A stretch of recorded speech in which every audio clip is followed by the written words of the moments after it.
Hello, Rob here from the Flanagan Homestead. Today's project is I'm heading down across the canyon to the other side of the property. This is an area I think if you've followed the channel, you've seen it before. I've already left the pasture, my goat and sheep pasture, and I'm heading down the hill. Got to be careful here, but I'm going to head across, and over on the other side I have a small pasture that was fenced in. I tore it down, parts of it, because I need to get my excavator through, and then another section of it I had built. There was a smaller fence. My neighbors on this side of the property is closer to my neighbor's house, and they put up a really nice big fence along their entire property line. So I was able to they just threw the material. I asked them to just throw it on my property, so it's kind of a mess, but I'm going to use that material to rebuild the pasture as I get over here. And then you might ask, when I say pasture, it's not really pasture, it's now all trees, but I want to be able to bring the animals over here and leave them in here for two reasons. One is this time of year there's not much forage for them, and over here where I'm headed there's still plenty of blackberries, so the goats will love that, and the sheep will eat it as well. Also, I mean, there's a little bit of grass, and it's not mowed down, so the sheep will enjoy that. So there'll be a few days where I'll just bring the animals over here in the morning, fence it off, close them in, and then before night I'll bring them back.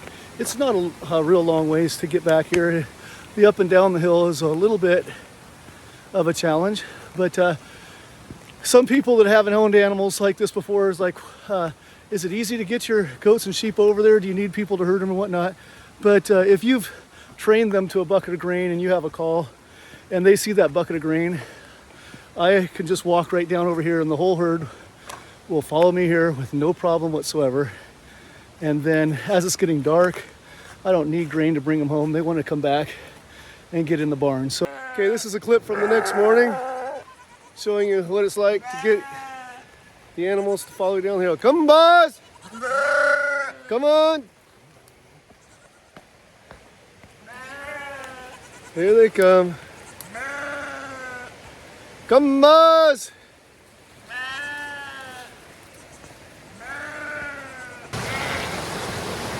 Come on! Come, boys!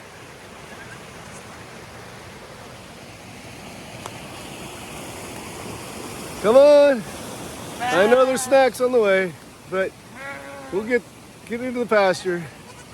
The barn. So if you haven't seen my other videos, I'm now standing in what is part of that pasture.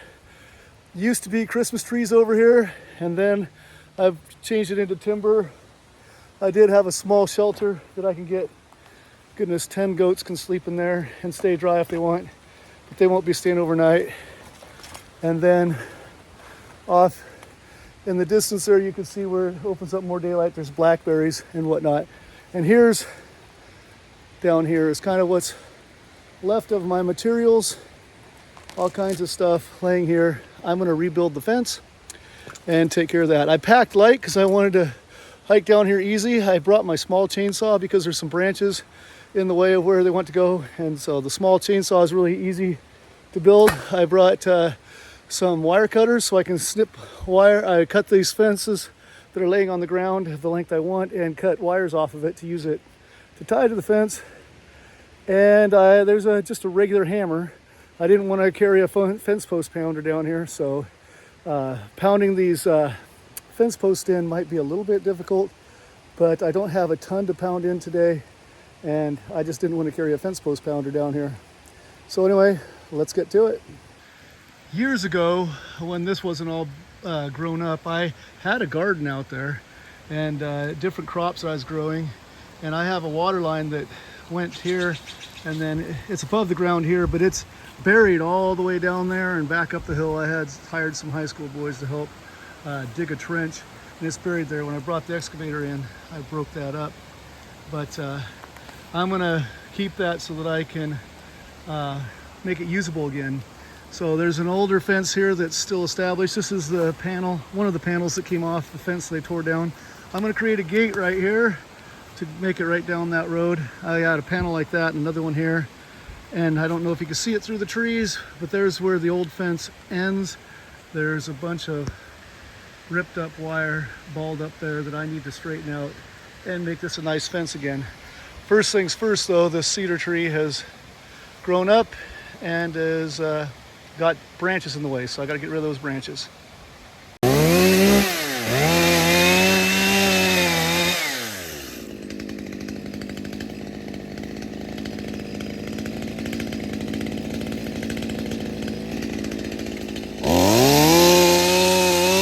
I want to be clear on something. This is by no means a how to build a fence video.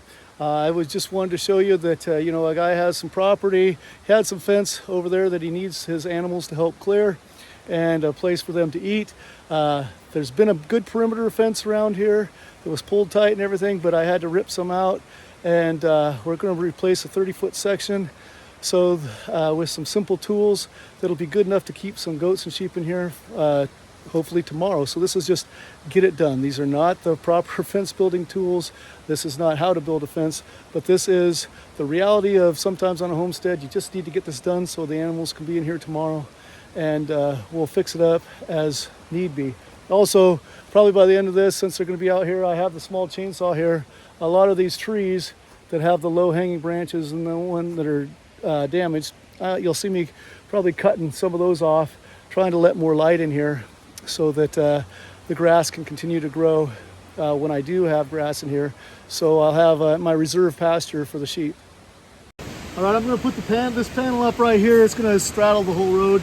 I can open this up as a gate and get my excavator through. So I need to put a fence post right here. Now we're going to see if we created too much work for myself just bringing a hammer. I didn't even think about it. I brought a 16-ounce hammer, which I should have at least brought a 24-ouncer. But we'll see how we do trying to get this in with just a little hammer. This is hard clay, but with the amount of rain that we've had, it's made it a little softer. So I'm getting the plate into the ground. The plate that keeps it from tipping back and forth. I got half of that all the way in the ground already, so unless I hit something hard, it's going to work all right.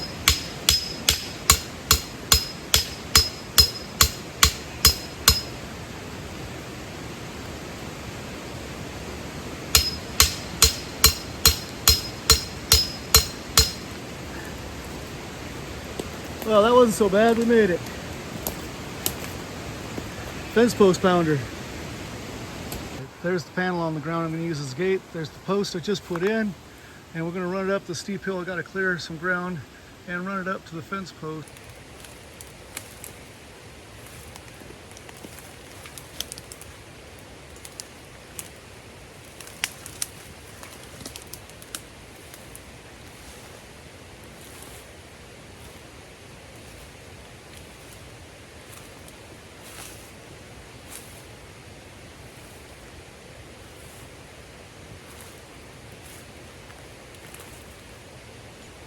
Used my hammer where there was humps in the hill to take out the humps so the fence can lay straight through it.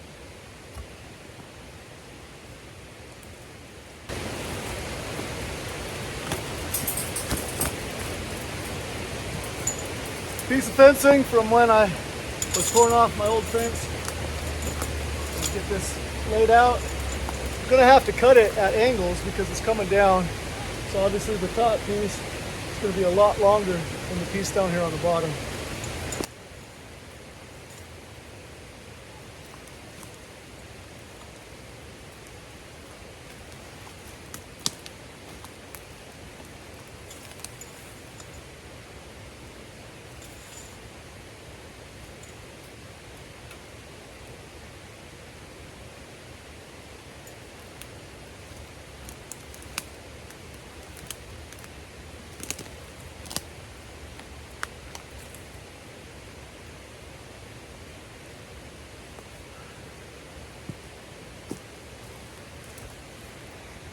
One thing you haven't been seeing as I've been moving the camera up and down the hill so you can see what I'm working on, I've been sliding down this hill because it's steep and wet, and there's all kinds of debris because it hasn't been an open road or anything for a long time. There's leaves and whatnot from years piled up that's loose. So every time I'm sliding out now, every time I take a step, I'm sliding down. All right, so I have my needle nose pliers that have the wire cutting part of it as well. I like it for putting up the fence when I'm just moving out here because there's I can reach through, reach around, grab stuff, twist and tie, and it cuts this fencing pretty well. The bottom wire and the top wire that are a thicker gauge, it's a little bit of a challenge at times, but the rest of it goes pretty easy. So as I bring this fence up, it's following the slope of the hill, you can see the bottom touches easily right here and the top is several feet away. So I need to start back a couple feet on the bottom here, cutting the wire, and I'm gonna cut it near the end that it's cutting off. I'm gonna cut there so this wire is all hanging out. So I'll have that wire to wrap around the post or whatever I want to attach it to. I'm gonna work our way diagonally back up to that point. Here's the thicker gauge wire I was talking about.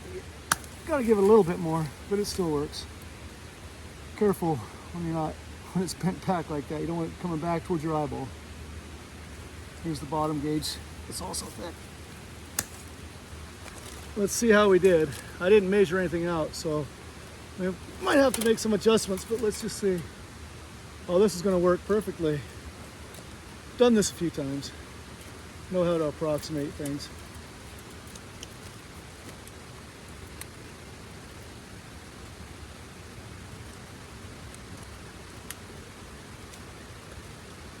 You know, I'm really thankful right now it's not pouring down rain. I came out here, it was raining, and it said it was supposed to get worse, but it's not right now. So, I mean, I have to come out here and do it anyway and make use of the few hours that I'm at home this time of year where there's daylight. But thankfully it's not getting too wet. So I'm stretching the fence tight to the fence post that's right here, and I'm gonna again cut it, leaving about 10 inches outside the post so I can just wrap that wire around the post, and then that section of fencing will be done. I was using the hammer to pound this fence post in again, but I found me a rock with a nice flat surface here. Good place to put my hands. I think this is going to work better. It's definitely got more weight. Oh yeah.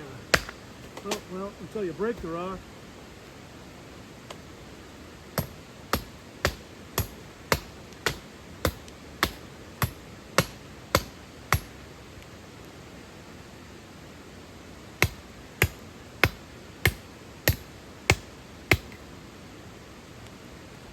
All right, that's the post for the other end of the gate. I don't know if you can see over there. That's where we just put the other post in. This will lean up against it, and we'll swing open this way. You want to open towards where the animals are locked in, so when they push against it, it's pushing up against the fence post. You can see off in the distance there the post that I'm aiming for. One of the best things this hammer did for me is just you could see that the hill rises and then drops over here, and I had to kind of cut a groove, and having the hammer helped tear out roots and whatnot better than pounding in the fence post. So this is just the short section to this post that I need to connect right there, placing it in that groove. So it's on those metal rings I made. My gate swings open and swinging it closed. When you have it so that the inside where the animals are is where the fence is and it pushes up against the post, one of my favorite fasteners is just to have simply a bungee cord. You put it across one of the verticals and then you pull it tight to the fence post and pull it through, and then you just bring it down to another crossbar and vertical, pull it through down there, and then pull it back till you find a spot where it holds it tight, and then that holds the fence tight against here. But all you gotta do is pop that off and your fence is open. As I close the gate here, this will do a good job holding the animals, but this is about a 9-foot section, and then the panel, I want it so that it'll swing easily open. But when you have it like this, if you get an animal, when we had pigs here, they'd lean up against the fence and push this back, and sometimes the goats would. And then what it does is it gets higher and higher off the ground, and then they can push through. So I'm just going to take an old broken off electric fence post, and then I'm going to put that here, so when they lean up against the fence, it's not going to pull back, and they're not going to create that gap underneath the fence to get through. All right, I'm going to start cutting off some of the branches of the trees, the lower branches. If you've never observed this before, you could see up here. So if you look off to the left here, that's where the southern exposure, that's where most of the sun comes from. And when you're in the trees like this, so thick and all the branches up top, there's not much sunlight going in here, so not that much grows in here. As we move left, and I didn't have as many trees, or move south, I should say, you could see as it gets more and more sunlight, we've got blackberry briars and brambles and stuff growing up everywhere because it's not shaded out. And that's the entire extent of the property there. So a lot of these trees I've already cleared branches fairly high up. I will probably bring a pole saw in here and raise it up a little bit more. But these trees along the edge here, I want to definitely try to get the branches down that I can, because that's going to let more sunlight in here, and then I can start growing grass again for next year when I want the animals in. But they're going to be eating on blackberries for now.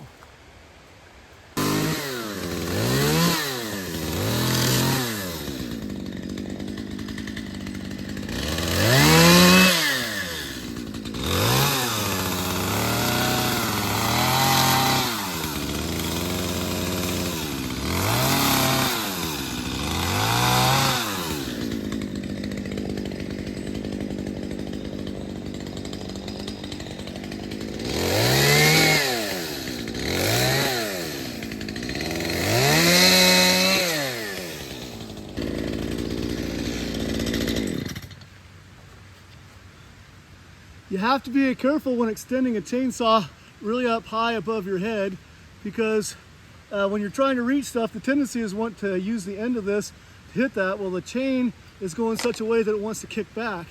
When you're sawing on the ground, it wants to kick back. Gravity's against it, doesn't kick back. When you're holding it up really high and it wants to kick back, it wants to come back towards your head. So do not get caught using the tip where it's going to cause kickback. I had a friend that was a logger, was cutting something higher, it caught and kicked back, and he had a helmet on, but he's still got a nice cut on his forehead. All right, all I've got to do is knock down a few more branches on the dug firs here, and you can see this old skid road, which it goes down and turns the corner there, and the fence goes out along that area. It's quite a long length of fence, and I haven't checked it. So I want to get down there and check that to see if during the storm some trees came down and took down a section of the fence, or if it's all in good order and closed up. I couldn't get down there the other day because, like I said, blackberries were well over my head, but the snow knocked down a lot, and I have a small chainsaw with me. I'll be able to work myself down there and check out the perimeter of the fence. Thanks for joining me on the Flanagan Homestead, where Christmas trees are my business, teaching and cleaning horticulture is my job, and outdoor projects are my passion. Hope to see you again soon. Be blessed, everyone.